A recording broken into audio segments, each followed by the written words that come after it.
বলে কথায় আছে গোবরে পদ্ম ফুল, তো বিথি হচ্ছে তেমনই একটা মেয়ে। তো বিথির বাবা মা কেউ নেই, বিথি ছোট একটা ভাই আছে আর বিথি আছে। বিথি বড় থাকে খালার কাছে, কিন্তু বিথি কেউ নেই, বিথি এতিম হতে পারে, কিন্তু বিথি রূপে লাবণ্য খুবই চমৎকার, যে দেখে সেই পছন্দ করে।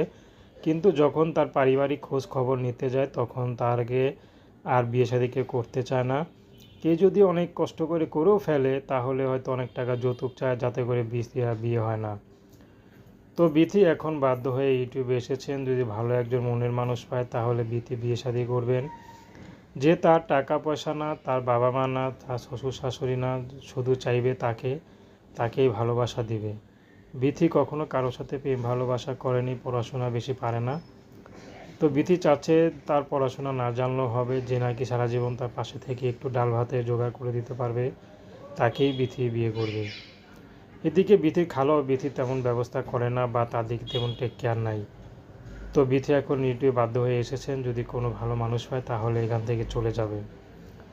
তো দর্শক, এই ছিল বিথির জীবনের সংক্ষিপ্ত জীবন কাহিনী।